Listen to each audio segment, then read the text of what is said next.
Hello, welcome to Motivational Capsules on Shine TV Ghana. I've always been your host. I'm Gloria Tachi, and Motivational Capsules is brought to you by Bulex Collections, Fedco Constructions, Dikin Emmanuel Owusu, Fenfit Apparel for my dress, and Apostle Felix Henry Doe of the Abundant Grace Apostolic Church. Yes, we are very grateful for your support. It's a prayer that the Almighty God is going to bless you and grant you all your heart's desires. So, people of God, we are here again on Motivational Capsules, and we are still tackling forgiveness. For the past 2 weeks, we have been treating forgiveness, and then this is the final and the last episode on forgiveness. So we ask that you stay glued to your set and your screens even as we do this together. So today, we are blessed to have Mr. Samonina Tesaki. You're welcome, sir. Well, thank you so much. Right. And we also have Mr. Sylvester Donko Ketu. You're welcome, Mr. Thank Sylvester. you for having me. Yes. God bless you all for accepting the call, and then you being here, we don't take it for granted.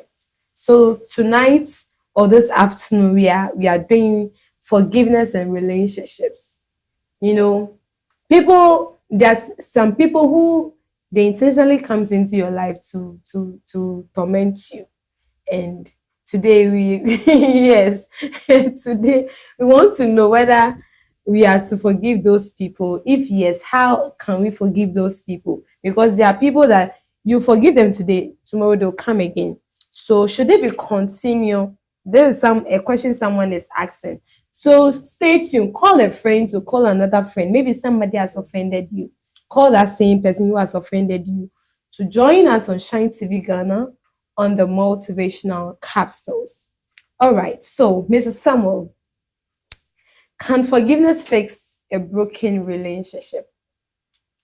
Can forgiveness fix a broken relationship? Yes. Thanks so much for this question. You're welcome.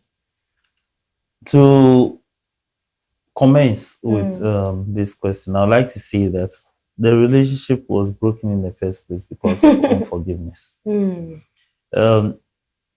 For any relationship to continue, it will continue because there is forgiveness. Because we have mentioned this from the beginning that no one is, infallible. Everyone, has issues, and no one is perfect.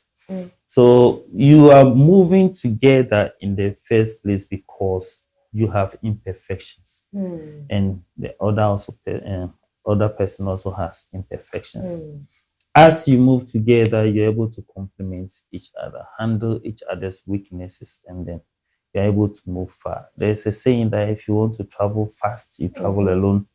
If you want to travel far, you travel with somebody. And that person, will be strong when you are weak, and you will be strong when that person is weak. That's how you're able to move very far. So if you don't forgive each other, then unforgiveness will put you apart. That's where the relationship is broken. Okay. So the reason why the relationship is broken in the first place is because you have chosen not to forgive. Okay. Forgiveness is a choice. It's a decision you take, and you accept it, and you move on with it. So you have broken the relationship because you didn't forgive. If the person who offended you is talking to you about it, and you're able to say that you did this to us, you did that and that and that.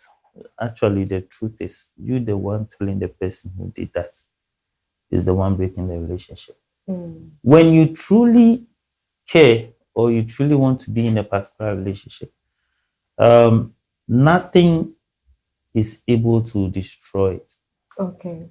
It's a decision you take. And that decision stems strongly on forgiveness. So you decide, this thing, I'm not letting go. When you say that, you are only looking for a reason to break the relationship, and you will get it. But if you say, this thing, I'm letting go, it means that the relationship is more important. So relationships don't just break. we break them with the decisions we take, especially when it comes to forgiveness. So forgiveness, yes, is the solution to a broken relationship. Wow. Mr. Sylvester, any addition?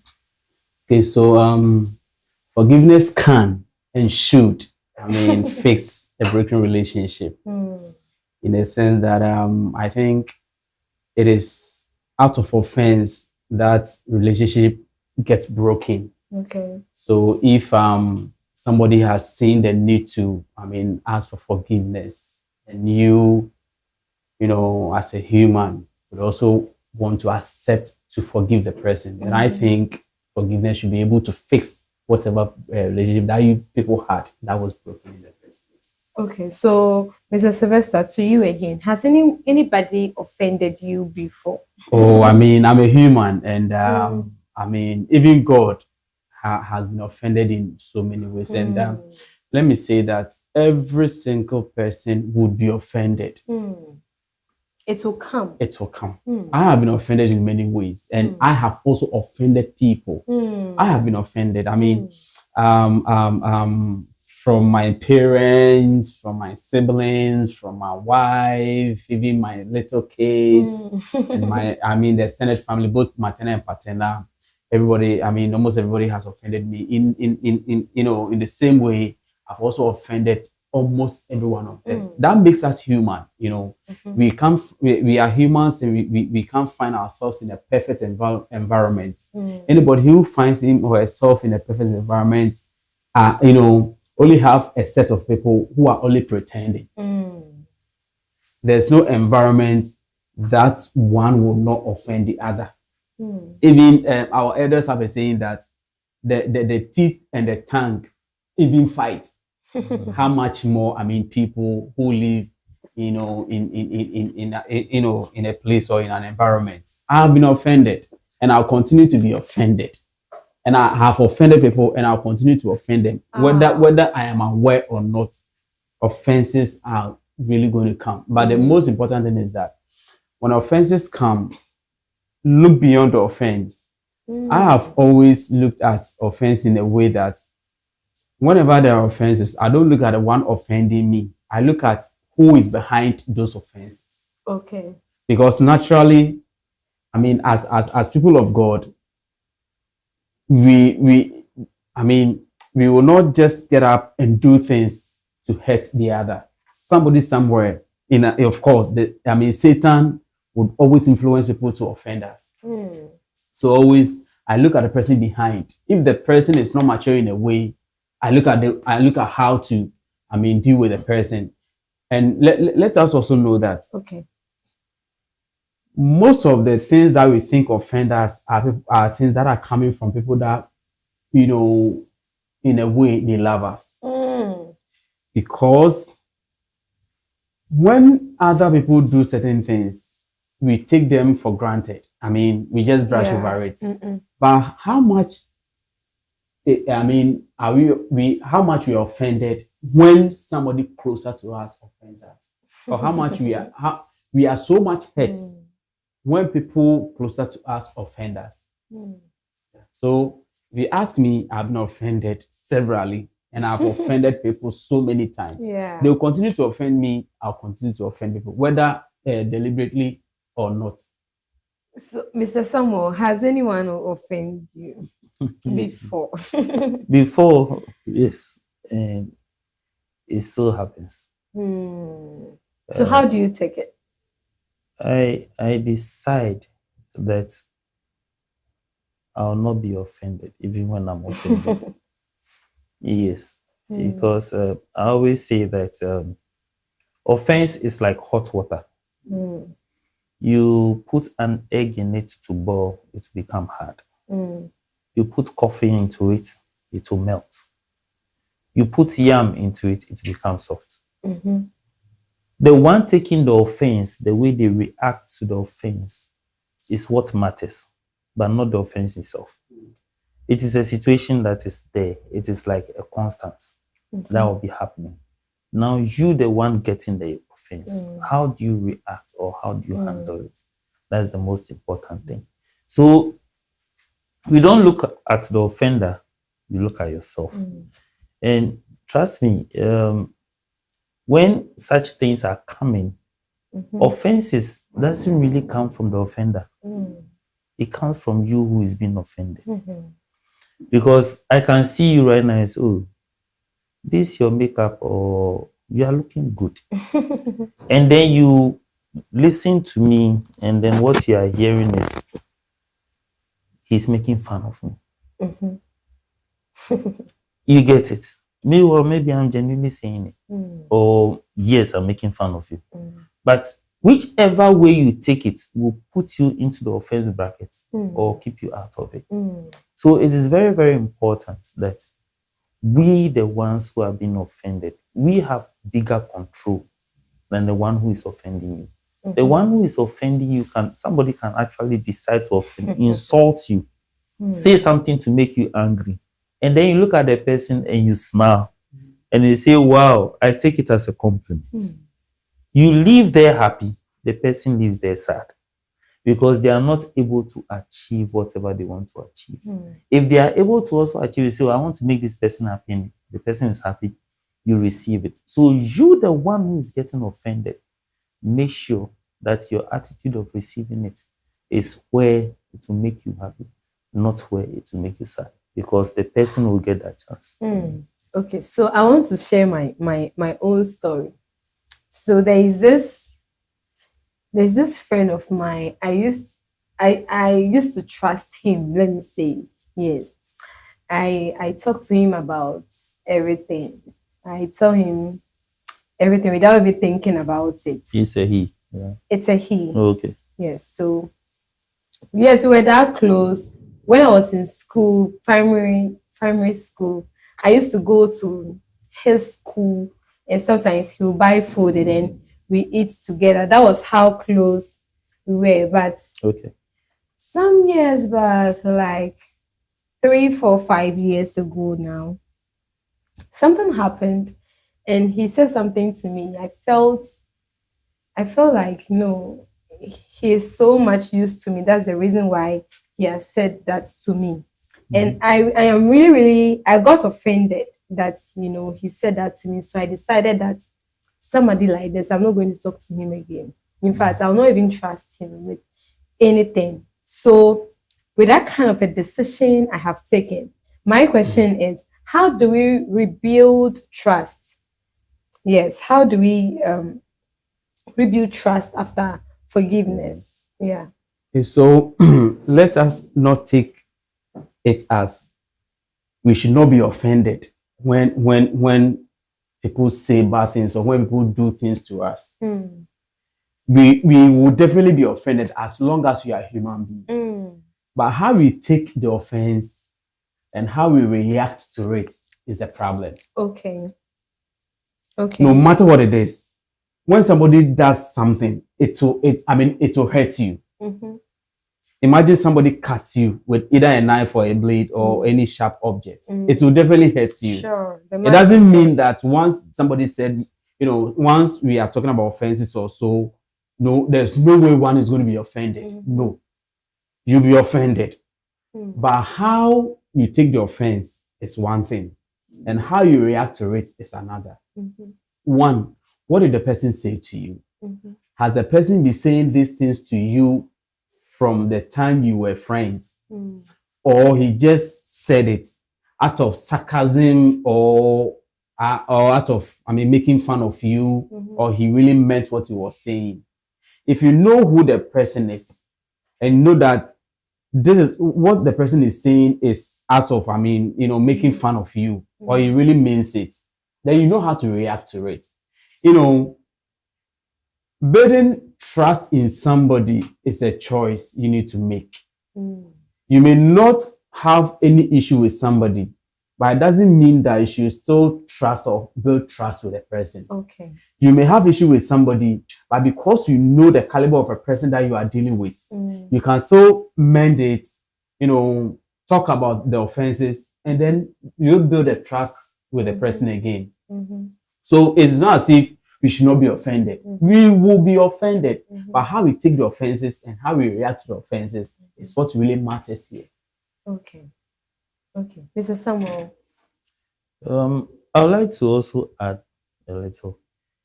Trust me, Okay. if we look at the things that offense us, 90% shouldn't have. And that's the truth. It's the way we take it most of the time that hurts us more.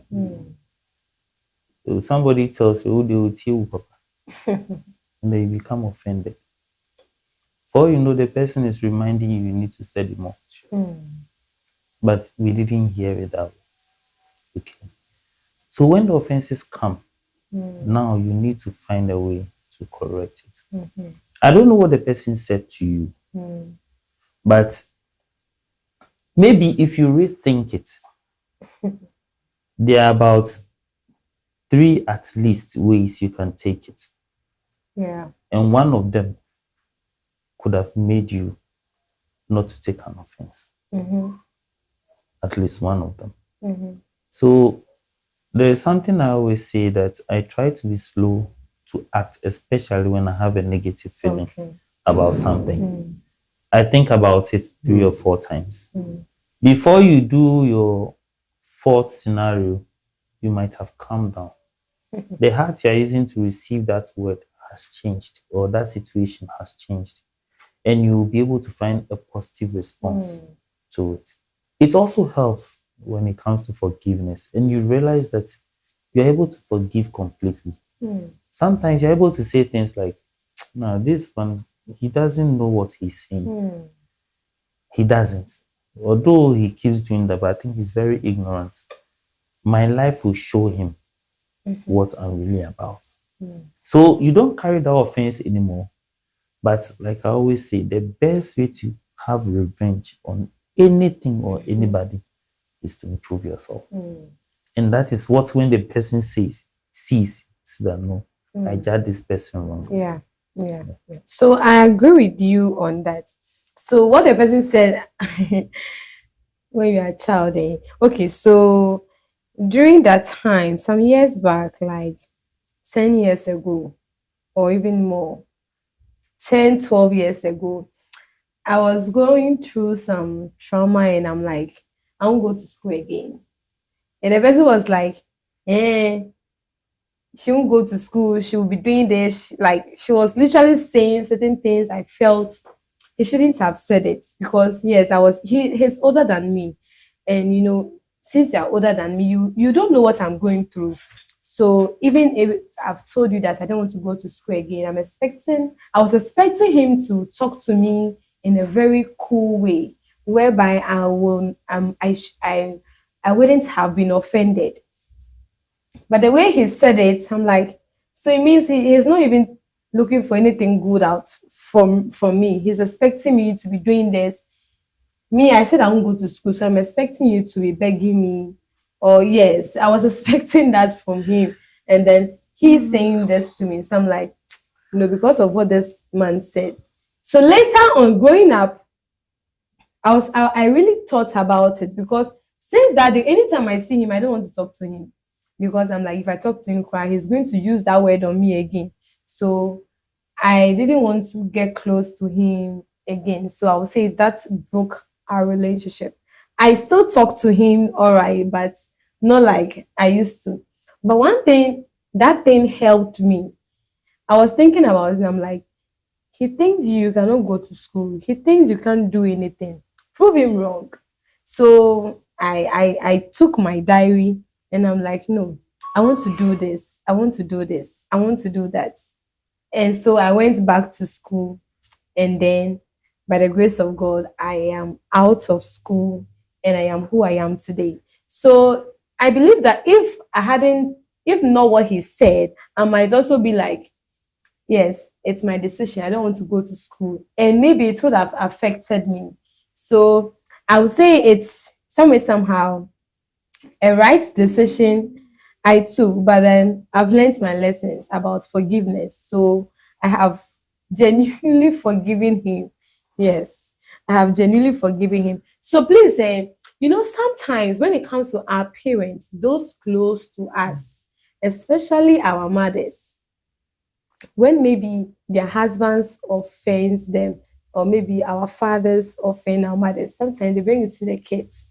So the little thing, your mother will be like, oh, you dear, you suffer. You suffer like the way I suffered. And sometimes we take it like, oh, she's my mother. She doesn't know what she's saying because my mother will always want the good thing for me. And here lies the kid. These are powerful things your mother is saying. So things should we take it likely, or should we address it to our parents, especially to our mother, Mrs. Sylvester? Some of these are parents speak out of frustration. Others speak out of ignorance. You cannot entirely fault them. What you need to do is that you know they are your mothers. And sometimes when people are frustrated, they say things, forgive them. But let them understand that, Mama, when you say this, when you say this, when you say that, it may affect me in the future. Okay. So I plead I beg of you, don't continue saying this. But all you need to do, regardless, she is your mother, or they are our mothers. There are many children whose mothers have said a lot to them, which is affecting them today. Probably, let's say they didn't know the consequences of what words they were saying in those days. Thank God we are getting to know things. Sure.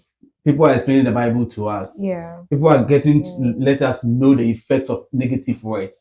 The Bible said, by thy words thou shalt be justified, and by thy words thou shalt be condemned.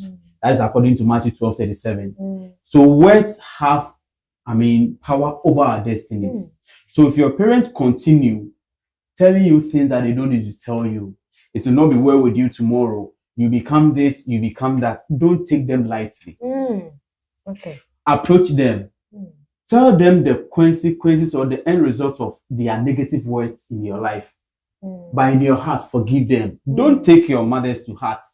Because no matter what, if even they don't offend you with their words, they are going to offend you with other things. But what you need to do as far as your destiny is concerned is that talk to them and say, Mama, when you say this and you say this and you say that, words are powerful. Sure. And they are going to have effect on my life. Yeah. So that's what you need to do. Talk to them, but in your heart, forgive them. Mr. Samuel. Thank you so much. In this situation, it's quite dicey. Forgiving your parents is very, very important. That there's no two ways about it. You need to forgive them. However, when certain declarations are made over your life, that is your life. And what you say upon your life is even bigger than what your parents will be saying. Yeah. So this same question will also come back to a point where your mother actually hates you or your father actually hates you. And even when you tell them, let me play a little bit of the devil's advocate. You tell them what you're saying will hurt me in future. That is what he wants to do. So he's saying it, or she's declaring it over your life. You don't respond in anger. Okay. You don't disrespect them. Because despite the fact that they are saying the wrong thing, your reaction when it goes against them will still affect you.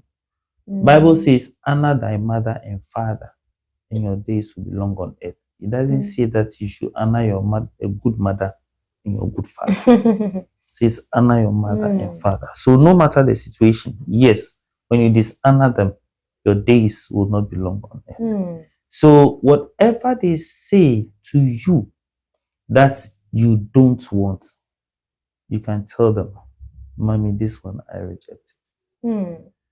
I will not accept what you are saying. In fact, I will do well.